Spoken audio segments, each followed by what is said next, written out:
Hello guys, welcome to my new blog. আজকে সকাল সকাল রেডি হয়ে গেছি কারণ অষ্টমী মেলায় যাব। মাসি, বুনু, ভাই ওরা আসছে আমাদের বাড়িতে অষ্টমী মেলায় যাওয়ার জন্য।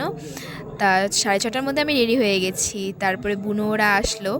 আসার পরে দেখো আমাদের বাড়িতে এসে কতটা খুশি, ওর দাদার সাথে কি খেলা দুষ্টুমি করছে, খেলছে। তারপরে ওইদিকে মেসো বসেছিল আর মাসি মা ওরা রেডি হচ্ছে। তারপরে এখন যাব অষ্টমী মেলায়।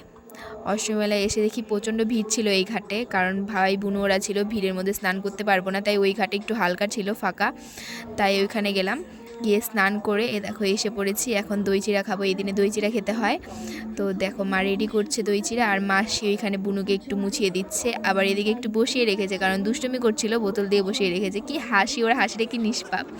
তারপরে এখানে একটু শুধু গালে টাচ করেছি, টাচ করার সঙ্গে সঙ্গে দেখো কি কান্না, মার কোলে ছিল।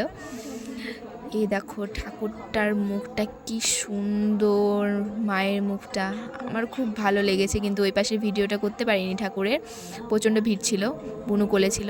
তারপরে এই দেখো ভাই বড় নাগরদোলায় ওঠার জন্য প্রচণ্ড কান্না করছিল, পরে মেশো এটাতে উঠিয়ে দিয়েছে, কারণ বড় নাগরদোলায় তো ওঠানো যাবে না ওকে, এটাতে উঠিয়ে দিয়েছে। আর আমি আর মেশো গিয়েছিলাম মাম্পির মাল লটারি কাটার জন্য। লটারি কেটেছি কিন্তু দুর্ভাগ্য কিছু পাইনি। তারপরে এখন আমরা যাচ্ছি বাড়িতে মেলা ঘুরে। তো দেখা হচ্ছে নেক্সট ব্লকে, তোমরা ভালো থেকো।